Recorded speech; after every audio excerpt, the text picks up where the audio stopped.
ప్రభు అయినటువంటి యేసుక్రీస్తు వారి పరిశుద్ధమైన నామంలో తండ్రి అయిన దేవాది దేవునికి నిత్యము స్తుతియు స్తోత్రములు, మహిమయు ఘనతయు ప్రభావములు యుగయుగములు ప్రభువునకే చెల్లునుగాక. ఆత్మీయులారా, బాగున్నారు కదా? దేవుని మహాకృపను బట్టి మరోసారి మనం ఇలాగున కలిసి దేవుని దైవవాక్యమును ధ్యానము చేయుటకు మహాదేవుడు మనకెంతగానో కృప చూపి ఉన్నారు. దయగలిగిన ఆయన ఆత్మచేత సమభూమి గల దేశమున ప్రభువు మనలందరినీ నడిపించునుగాక. ఆమేన్. నేటి దిన వాక్య ధ్యానము కొరకైన భాగము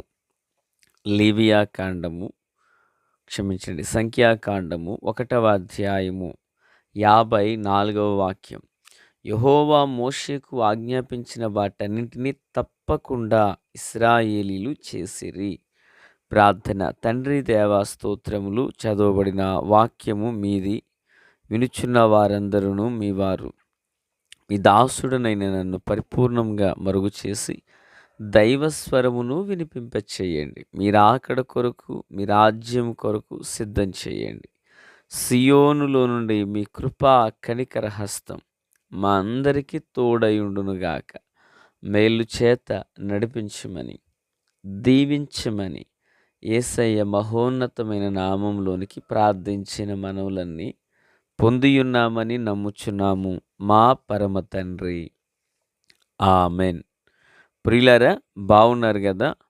మోషేకు దేవుడు ఆజ్ఞాపించిన వాటన్నింటిలో తప్పకుండా ఇశ్రాయేలీలు వాటిని చేశారు అన్న మాటను ఇక్కడ మనం చదివాం.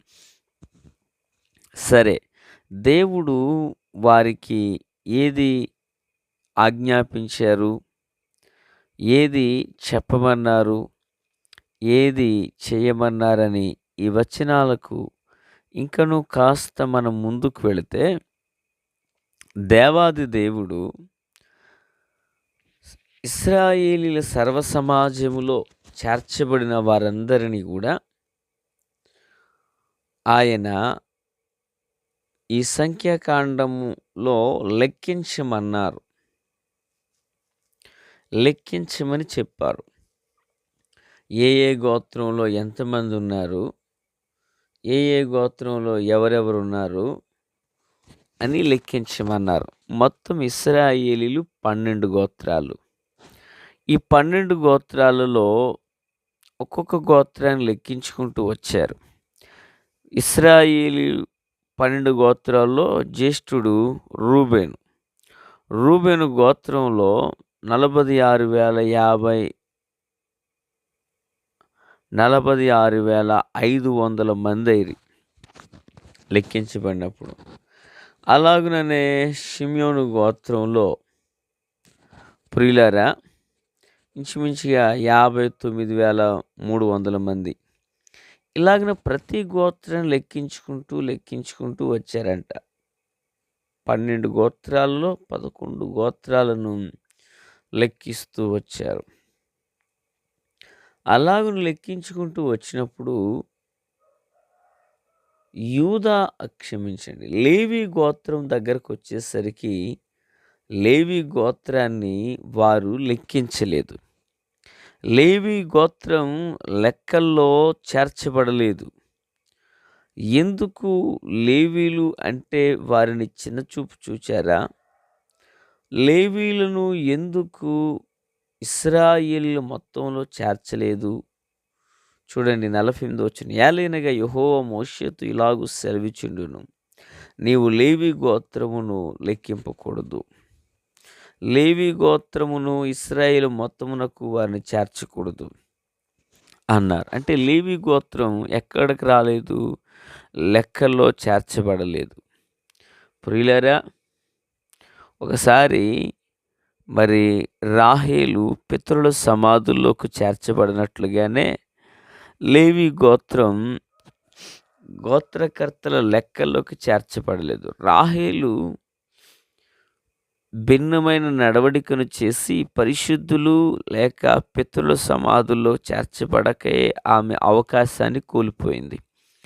అలాగున ఇశ్రాయేలీలలో మధ్యలో లేవీయులకి ఏమైనా జరిగిందంటే, వాస్తవానికి రాహేలమ్మ లాంటి ఆ పొరపాటులు ఇక్కడ వీరిలో లేవు. మరి ఎందుకు ఈ వీరిని చేర్చబడలేదు ఇశ్రాయేలు గోత్రములంటే, ఇలాగున చెప్పబడింది దేవుని వాక్యం.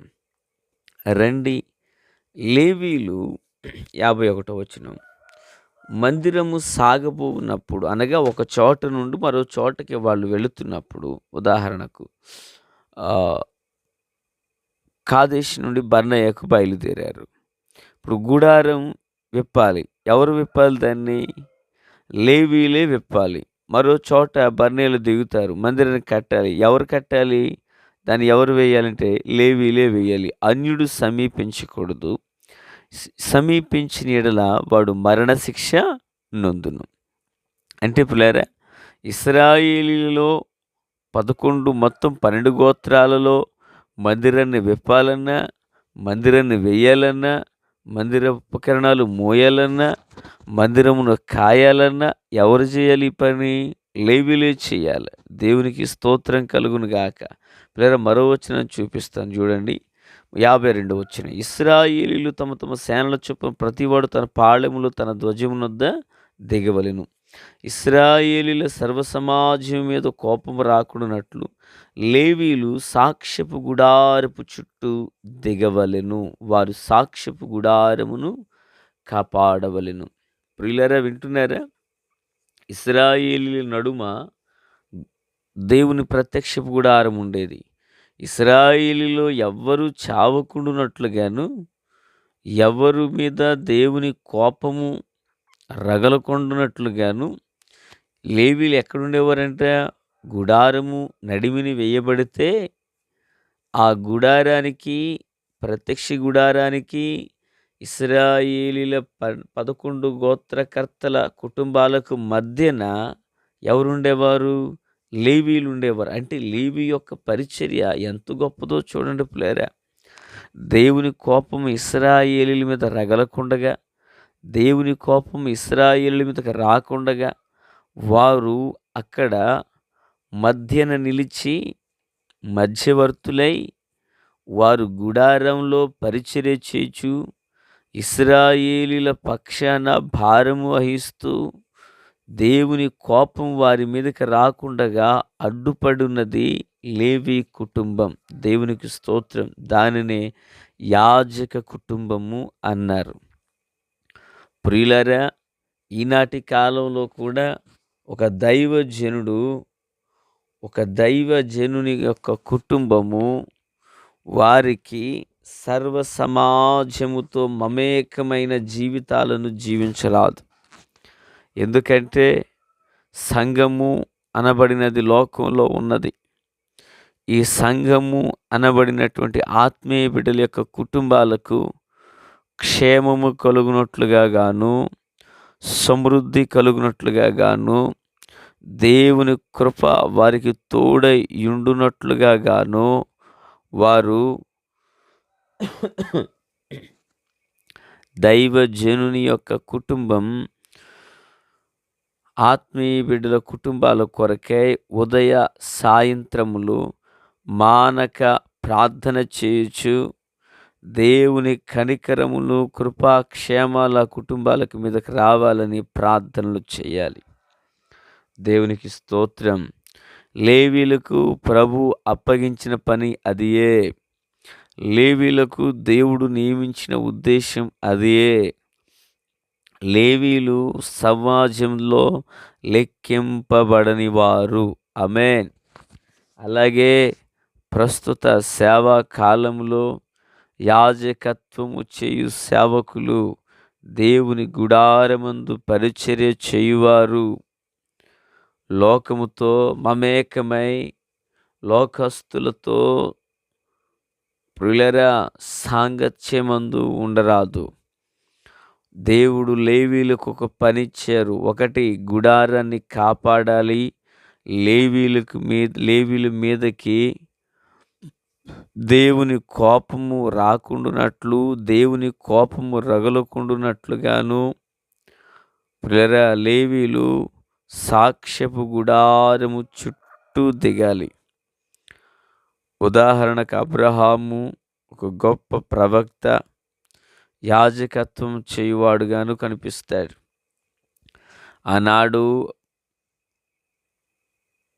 లోతు కుటుంబం మీదకి దేవుని ఉగ్రత రాబోతుంటే, నీ దాసుడను ధూళినయ్యా, కోపగించుకోవద్దు, మరొకసారి మాట్లాడతాను. అక్కడ ఒకవేళ నీతిమంతుల్లో మరొకడు తగ్గిన యెడల కాపాడుదువా అంటూ మాట్లాడతాడు.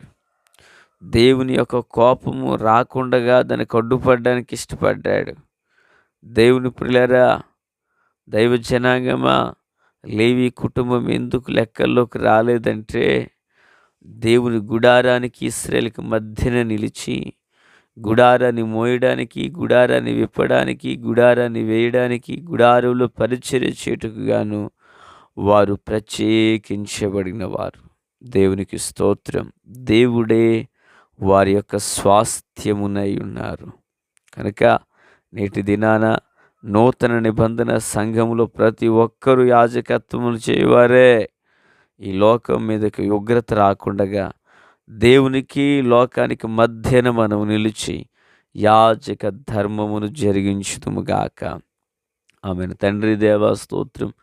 వాక్యమందరి హృదయాల్లో ఫలభరితం చేసి మేలు చేతయు నింపి నడిపించండి. ఆశ్చర్యకరమైన మీ కృప, కాపుదల, కనికరములు విస్తరింపచేసి మీ ఆలోచన చొప్పున నడిపించమని యేసు నామమున ఆమేన్.